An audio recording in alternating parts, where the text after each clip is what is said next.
The scream didn't sound human. It rose through the Wyoming wind like something torn in half. A desperate, breaking cry that cut clean through the storm, beating down on the high plains. Silas Ward had heard coyotes, wolves, even dying cattle. But nothing like this. The horses in his barn stirred. The snow rattled against the cabin walls, and still the sound came again. "Please, deeper. Please, I can't take it anymore." Silas froze where he stood, the half-split log slipping from his gloved hands. Whatever that voice belonged to was close. Too close. No one should have been out here. Not in a storm like this. Not with the sky black as coal and the wind sharp enough to peel skin. He grabbed his lantern and rifle without thinking. The old boards creaked under his boots as he stepped onto the porch. The wind slammed into him, blinding, biting, furious. But the voice came again, weaker this time, swallowed by snow. Silas moved. His feet sank deep into drifts nearly up to his knees as he pushed toward the edge of the tree line. The lantern flame twisted wildly. The world was nothing but white and wind and the pounding of his own heart. Then, there, a dark shape half buried under the snow, struggling, a hand clawing at the ground, a voice breaking apart. "Help! Please! Deeper! I can't!" Silas dropped to one knee and swept his hand through the drift. His lantern lit a face, blue with cold, lashes iced shut, breath shallow. A young woman. Her clothes were torn, her boots soaked through, snow packed into her hair. She was gripping the rim of a collapsed sinkhole, a narrow break in the earth she must have fallen halfway into. She clung to the frozen edge like it was the last thing keeping her alive. She had been yelling deeper because she was slipping farther inside. He reached for her. "Don't move." She flinched at his voice, more fear than sense, but her hands were too numb to hold on much longer. The earth under her groaned. Snow shifted. She cried out again, her fingers sliding. Silas acted. He threw himself onto his stomach, grabbed her wrist, and pulled with everything he had. She was light as a yearling and twice as limp. One strong tug, and her body broke free from the drift. She fell hard against him, trembling violently. Silas wrapped her in his coat and lifted her. She weighed almost nothing. The lantern swung wildly beside them as he pushed back toward the cabin. The wind howled like wolves behind him. Inside, he kicked the door shut with his boot and laid her near the fire. She didn't speak, didn't even look at him, just shivered uncontrollably, her lips blue, her breath thin as thread. Her fingers were raw and scraped. Her coat was half torn off. Someone had been chasing her, or she had been running from something far worse than the storm. He leaned close. "Ma'am, you hear me?" Her eyes fluttered open, dark, frightened, hollow. You pulled me out," she whispered, voice cracking. I thought I was done for." "You almost were," he said quietly. He fed the fire more wood and wrapped a quilt around her shaking shoulders. He moved with the stiff care of a man who'd spent years trying not to need anyone, years trying not to feel anything at all. The woman coughed, pulling the blanket tighter. "I didn't mean to trespass," she whispered. The trail disappeared. The snow was too deep. I kept falling. And then that hole." He held up a hand. "Save your breath." But she kept talking, panic bubbling through her words. "I wasn't yelling for anyone. I was yelling at myself. I thought if I went deeper into the hole, maybe the wind would stop. Maybe I'd get warm. I don't know what I was thinking." Silas frowned at that. People on the edge of death said strange things. He had once, too. Her voice dropped to a trembling whisper. "Thank you for pulling me out." I can't take the cold anymore. I can't take anything anymore." Silas didn't answer, but something in him shifted. Quiet, painful, heavy. He brought her water. She sipped. Her hands shook so hard he had to steady the cup. "What's your name?" he asked finally. She hesitated, fear flickering in her eyes. "Clara," she whispered. "Clara Hensley." A lie. He could hear it. He had lied enough times in his life to know what it sounded like. "Where were you headed?" he pressed. Her gaze drifted toward the fire, unfocused. "Anywhere that isn't where I came from." That told him everything and nothing at all. He studied her again, the bruises half hidden under her sleeves, the torn coat, the way she flinched whenever the wind rattled the logs. She was running from something alive, not the storm. He poured her a small cup of whiskey. "Drink this. It'll warm you." She took it with trembling fingers. Why are you helping me? You don't even know me." Silas looked away, jaw tight.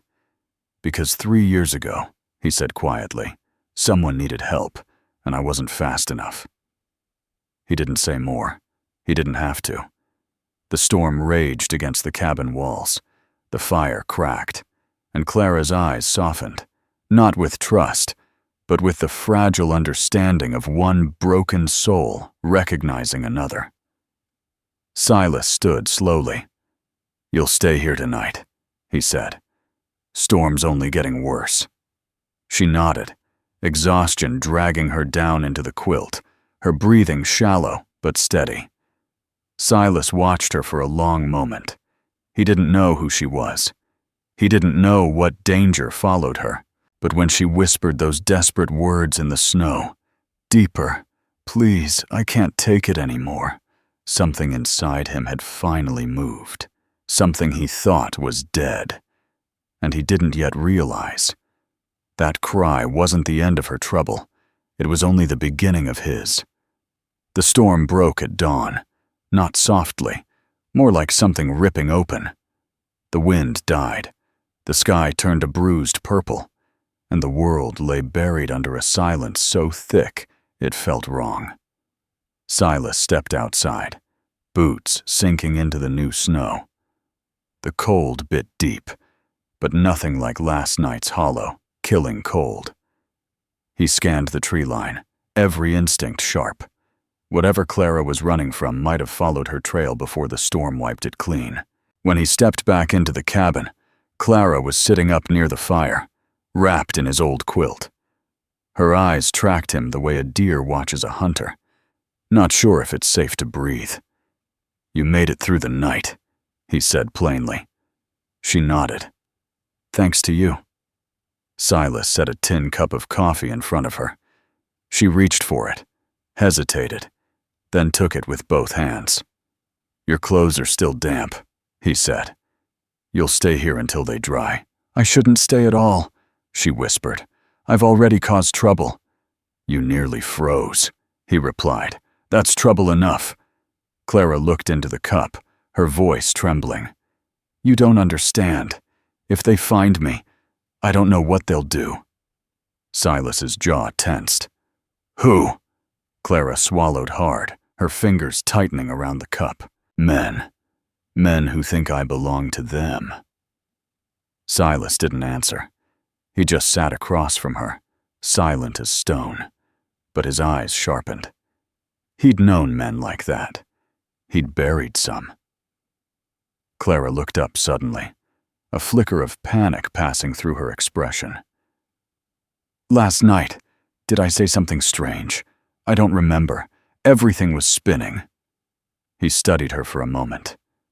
"You were fighting to stay alive. People say all kinds of things when they're on the edge." Color rose in her cheeks, not embarrassment, but fear. She didn't remember her own desperate cry. Maybe that was for the best. Silas stood and began splitting kindling near the door, the sharp crack of the axe steady and grounding. Clara watched him for a long time, like she wasn't sure she should speak again. Finally, she whispered, I didn't mean to trouble you. If the trail clears, I'll be gone by noon." "You won't make it a mile," he said, without looking at her. "Storms left ice under the snow. One wrong step, and the prairie'll swallow you whole." She pulled the quilt tighter around herself. "Then I'll be careful." Silas lowered the axe. "You think I pulled you out of that drift just to throw you back into another?" he growled. She froze. He didn't sound angry, just offended, like running off now was an insult. She lowered her voice. "I don't want to put you in danger." "You won't," he said. "Not unless you bring danger with you." Her silence was answer enough. By mid-morning, Clara could stand on her own.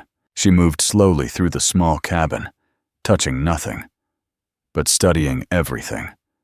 The traps on the wall, the old saddle by the door, the single picture frame turned face down on a shelf. "You live out here alone?" she asked quietly. "For 3 years." "Why?" Silas didn't look up from the knife he was sharpening. A man doesn't choose solitude unless he's lost something worth staying for. Clara's breathing hitched. Something about those words struck her deeply, but she didn't press. He finally met her eyes. "Your turn," he said. "Why were you out in that storm?" She opened her mouth, then shut it. He waited. After a long moment, she whispered, "If I tell you, you'll send me away." "If I meant to send you away," he replied, "I wouldn't have dragged you out of the snow." Her lips trembled. Fear, shame, something darker. She took a deep breath. "I used to live in a town called North Crossing. My father was strict, respected, a church man." She paused. "One night, someone in that town took something from me I can't get back." Silas's hand tightened on the knife handle. "When I spoke up," she said softly, "no one believed me. They said I lied. They said I wanted attention." She looked into the fire. "And the man who hurt me, they protected him." Silas's face went still and cold as winter stone. "So I ran," she whispered. "I just kept walking until the storm found me." Silas set the knife down slowly. "No one had the right to hurt you." Her breath broke. She hadn't expected kindness, not from a stranger, not from a man with hands scarred by hard living. Silas turned away, jaw tight. "You should have had someone to stand between you and the world."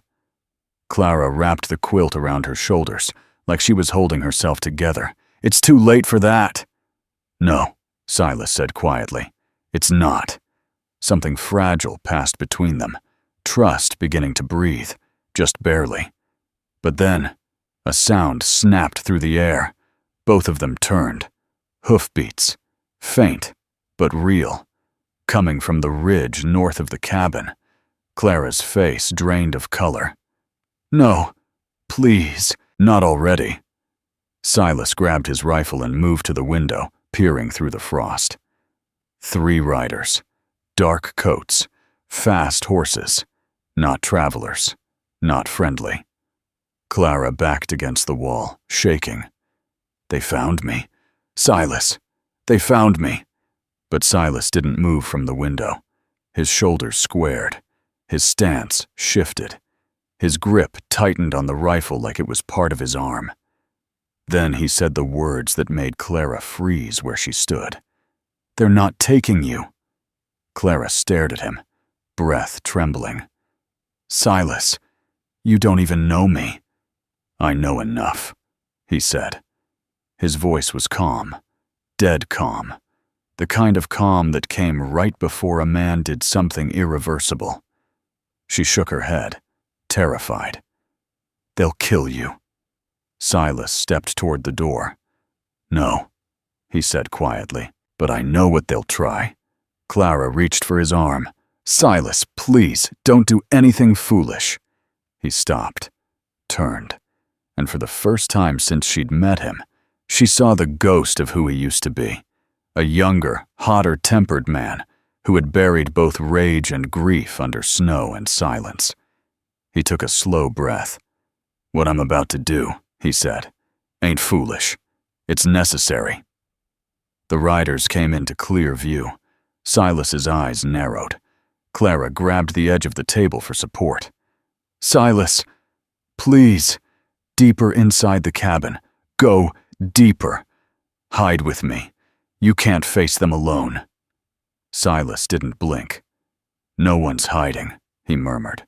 "Not anymore." He lifted the rifle and opened the door. Everything after that happened fast, and nothing would ever be the same. The door swung open, and the cold came rushing in like a living thing. Silas stepped out first, rifle raised, boots planted firm in the snow. Clara hovered behind him, gripping the doorframe, her breath thin with terror. 3 riders slowed their horses at the edge of the clearing. Their faces were hard, mean, the kind of men who enjoyed the hunt more than the pay. The tallest leaned forward in his saddle. "Morning, Ward. Or is this just your land for now?" Silas didn't answer, his jaw locked tight. The tall one continued. "We're looking for somebody. A girl. Ran from North Crossing. Dangerous type. We heard she came this way." Clara felt her stomach drop. The words were smooth, practiced, lies wrapped in authority. Silas spoke, voice low. "Ain't no girl here but my own." Clara's breath caught. He'd claimed her as family, without hesitation. The riders exchanged looks. "That's so," the tall one said. "Funny thing, the storm buried a lot of tracks, but we still saw something leading to your cabin." Silas lifted the rifle slightly. "Tracks don't mean trespass, and they sure don't give you right to interrogate me on my own land." The tall man smiled, thin, snake-like. "Oh, we don't need rights.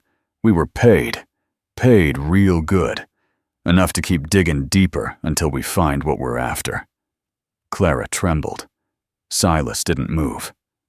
"What'd they tell you?" he asked. "That she's a thief? A liar? A runaway who ruined a good man's name?" "All that," the man replied. "And more." Silas's grip tightened. "Then you were told lies." The smile vanished. "Ward," the tall rider said, "we know she's in your cabin. Step aside." "No." It was a simple word, a quiet word, but it hit like a hammer. The riders stiffened. Snow drifted off the pines. The world held its breath. "Move," the man ordered. Silas didn't blink. "Make me." The threat snapped everything in half. The tall rider jerked his chin. The man on the left went for his pistol. Silas fired first. The shot echoed across the clearing, scattering crows from the trees. The rider's pistol flew from his hand as he screamed, clutching his arm. The second rider lunged off his horse, but Silas swung the rifle butt like an axe, knocking the man to the ground. Clara covered her mouth, too stunned to scream. The tall rider reared back in shock. Then he roared, "You're dead, Ward!" He drew his revolver, but Silas was already moving. He charged, slamming into the man's saddle, grabbing his coat, and dragging him straight off the horse into the snow. They hit the ground hard, wrestling like two beasts in the wild. The revolver skidded away. The man threw a punch. Silas blocked it. Silas swung, caught him across the jaw. Snow exploded around them as they rolled, fists finding flesh, grunts filling the cold air. Then the tall rider reached for a knife at his boot. Clara saw it. Her heart lurched. Silas didn't. "Silas!" she screamed. "Deeper! He's going deeper for a knife!" Silas twisted just in time. The blade grazed his coat instead of his ribs. The man lunged again. Clara ran, without thinking, without fear. She grabbed the fallen revolver from the snow, hands shaking, breath broken. But she aimed. "Stop!" she sobbed. Silas froze. The rider froze too, blade inches from Silas's throat. Her whole body trembled. "Get away from him!" The man laughed. "Girl, you ain't gonna fire that." Clara steadied her wrists. "I'm done letting men decide what I am." The rider lunged toward her. Silas moved in the same instant. He slammed the man backward into the snow, ripping the knife from his hand. With one final blow, the rider's body went limp. Silas stood over him, chest heaving, blood from a cut dripping down his brow. The other two injured riders scrambled onto their horses, fleeing without looking back. The clearing fell silent again. Clara dropped the revolver, tears streaming down her face. Silas turned slowly toward her, his voice rough. "You did it." "I was so scared," she whispered. "But I couldn't lose you, not after everything." He stepped closer, not fast, not overwhelming, just enough for her to feel the warmth of him. "You won't lose me," he said quietly. "Not now, not ever." Her breath trembled. "Silas, I don't know what comes next." "I do," he said. She blinked. "What?" "We go into town, tell the real law what happened. You deserve your name back. You deserve a life without running." She shook her head, fear rising. "They won't believe me." "I will," Silas said, "and I'll speak louder than any man who tries to bury the truth. I'll stand with you until the last breath in my body." Her hand trembled as she reached out, clutching the edge of his coat. "Why, you don't owe me anything." He lifted her chin gently. "No," he said, "but my life's been empty a long time. And when I heard your voice in that storm, when you cried out for someone, anyone, I knew I couldn't stay empty anymore." Her eyes filled with tears. Not fear this time, but something softer. Silas leaned down, forehead resting against hers. Not a kiss. Not yet. Just a promise. "You're safe," he whispered, "and you're not alone." Clara closed her eyes, breathing in his warmth. For the first time in her life, she believed him, and somewhere in the shadows of that snow-covered clearing, the first shape of hope began to grow. The danger wasn't gone. Her past wasn't finished. But neither was Silas. And together, they were walking into a new kind of storm, one they were no longer afraid to face, hand in hand, side by side, alive.